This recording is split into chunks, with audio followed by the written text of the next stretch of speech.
এবারে আমরা রাজধানীতে ফিরতে চাই, আবহাওয়া পরিস্থিতির খবর জানবো। তাজনুর ইসলাম অপেক্ষা করছেন। তাজনুর, এখনো যেহেতু ঝড়ের প্রভাব কাটেনি, সারা রাত বৃষ্টি পড়েছে, বেশিরভাগ জায়গায় জলাবদ্ধতা সৃষ্টি হয়েছে, এখান থেকেই দেখা যাচ্ছে। আপনি যে সড়কে দাঁড়িয়ে আছেন, খিলক্ষেতের জলাবদ্ধতা সেখানেও আছে। আবহাওয়া অফিসের সাথে কথা হচ্ছে কিনা, তারা কি বলেছে একটু জানাবেন। সিলন ফ্যামিলি ব্লেন্ডের কড়ালিকার আর সতেজ স্বাদের পারফেক্ট ব্লেন্ডে স্বপ্নেরা মেলুক টানা।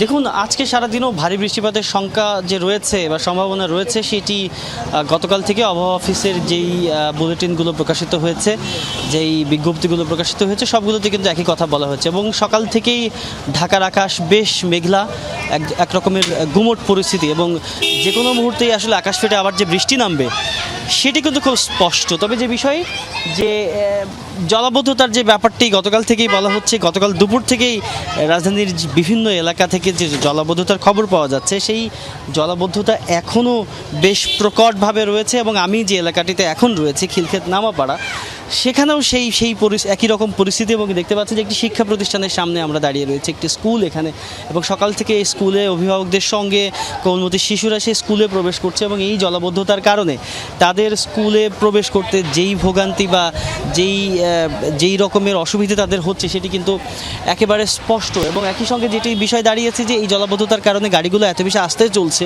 এবং এখানে একটি মোড় থাকার কারণে এই এলাকার মধ্যে এরই মধ্যে যানজটের সৃষ্টি হয়ে গিয়েছে। এবং যে গাড়িগুলো রয়েছে তারা একটির পর একটি অপেক্ষা করছে যে তারা এখান থেকে খিলক্ষেত বাজারের দিকে যাওয়ার যে রাস্তাটি, একই সঙ্গে খিলক্ষেত লেক সিটিতে যাওয়ার যে রাস্তাটি, সেই রাস্তার দিকে তারা আসলে যাবেন। সব মিলিয়ে এই জলজটের কারণে মানুষের ভোগান্তি এক কথায় অবর্ণনীয়, এই অর্থে যে তারা আসলে গতকাল থেকেই এই পরিস্থিতির সঙ্গে তারা একরকমের যুদ্ধ করছে। সবসময় যেটি হয় যে এই যে এলাকা, সেখানে ভারী বৃষ্টি হলে 8 থেকে 10 ঘন্টার মধ্যেই মূলত পানি সরে যাওয়ার প্রবণতা থাকে। তবে এবার ঘূর্ণিঝড়ের প্রভাবে গত রাতেও যেই পরিমাণ ভারী বৃষ্টিপাত হয়েছে, সব মিলিয়ে আসলে এখনও রাস্তার পানি জমে রয়েছে, এবং বেশিরভাগ রাস্তায় এখনও পানির তলায় ডুবে রয়েছে। মানুষের ভোগান্তি কতক্ষণে আসলে কমবে বা সমাধান আসলে কখন হবে, সেই বিষয় সম্পর্কে আসলে কেউই স্পষ্ট রকমের কিছুই জানেন না। বৃষ্টি, ধন্যবাদ। শুনছিলাম তাজনুর।